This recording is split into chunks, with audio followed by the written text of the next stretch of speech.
Hey guys, welcome back to my channel. Today's video is a little bit different, but I feel it's really important to talk about, and I have battled for weeks and weeks as to whether or not I should post this because it is quite personal, which I don't often post. I shouldn't even be hesitating to talk to anyone about this sort of stuff, and I feel like if I can even help one person out of this video, then I am so glad that I posted it. So I'm talking today about postpartum problems, and in particular depression, rage, depletion, and encouraging you to talk about things that you're struggling with friends, family, or go and see a professional. I've recently gone to a psychologist because I have been struggling a lot with 2 babies under 2, and I think I've had a lot of compounded problems from my first child had an undiagnosed heart condition.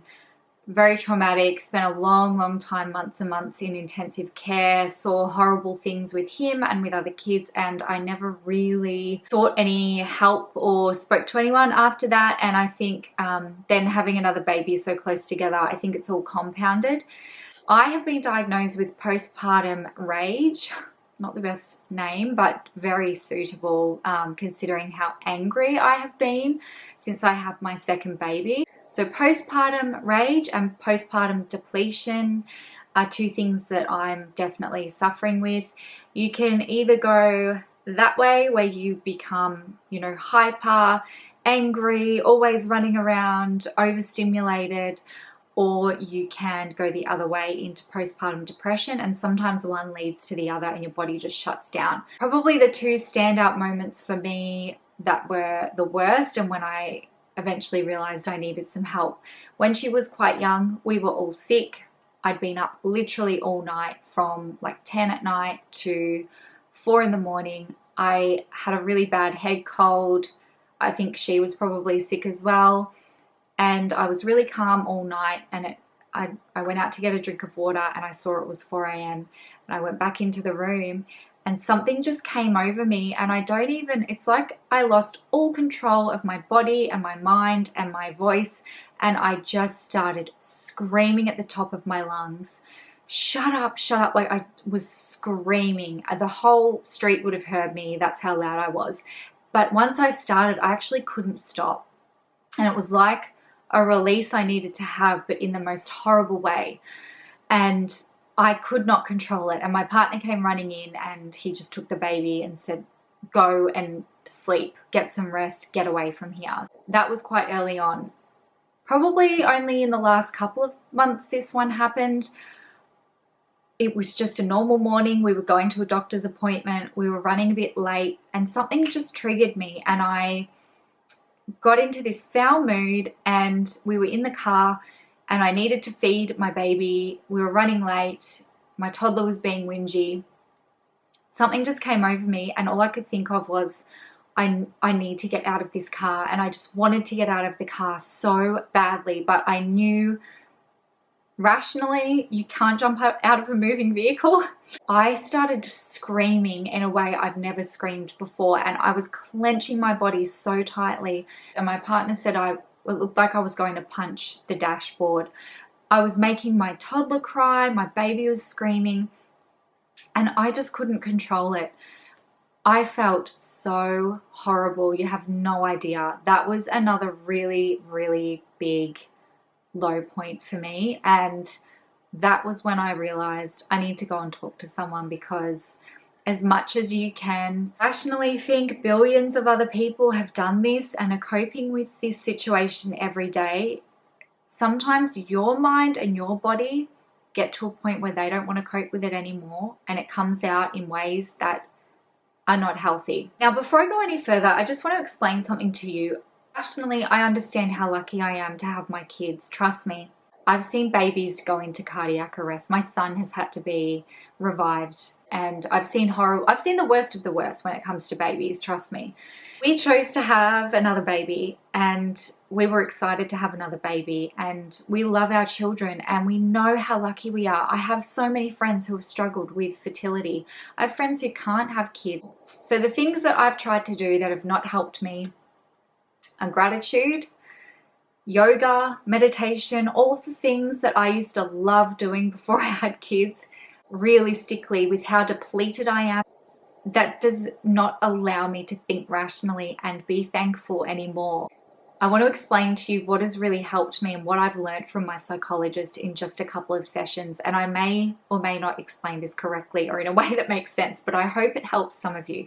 So the front part of your brain, which is the last to be developed, that's your intelligence, your ability to think rationally, and it's supposed to connect with the middle section of your brain, your amygdala.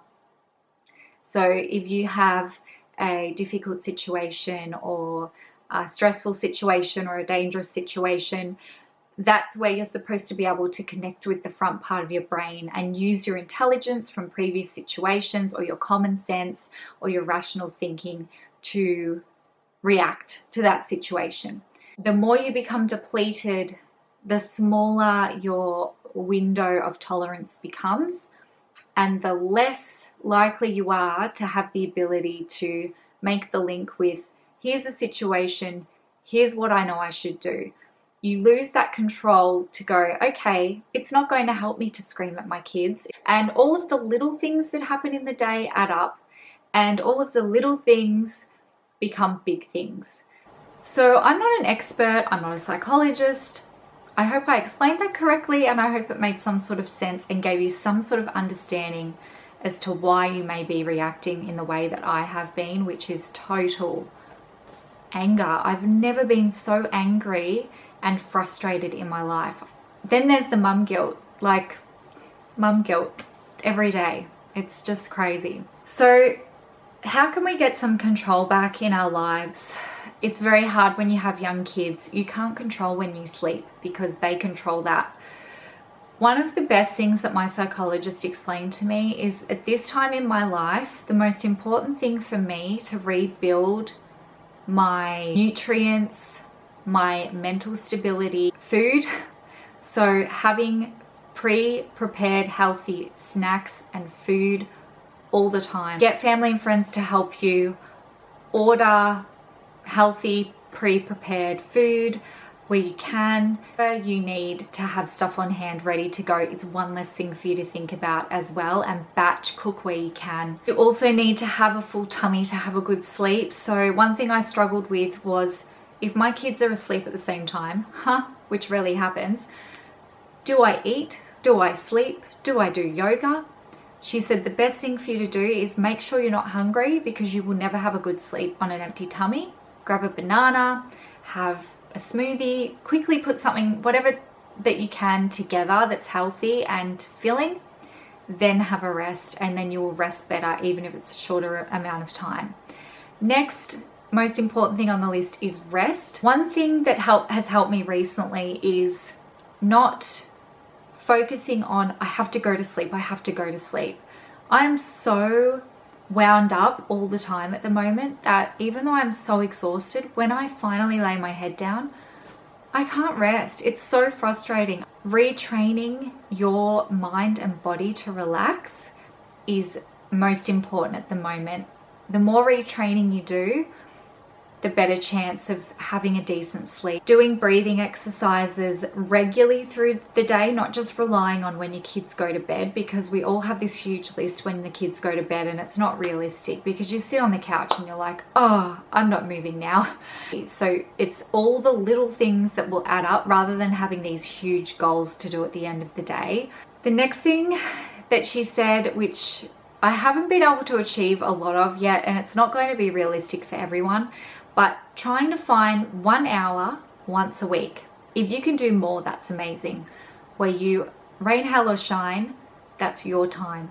If you want to sleep, if you want to eat, if you want to go to a cafe and have a coffee, if you want to do yoga, if you want to go to a gym class, go for a walk on the beach, something for you. And it's just assessing on the day what is most important for you to use that time for.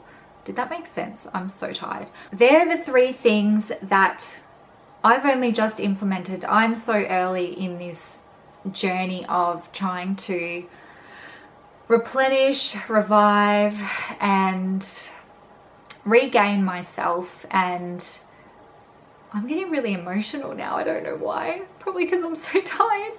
But, you know,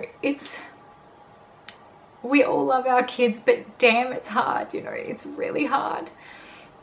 And I just want you to know that you're not alone if you have horrible thoughts or feelings or you scream at your kids.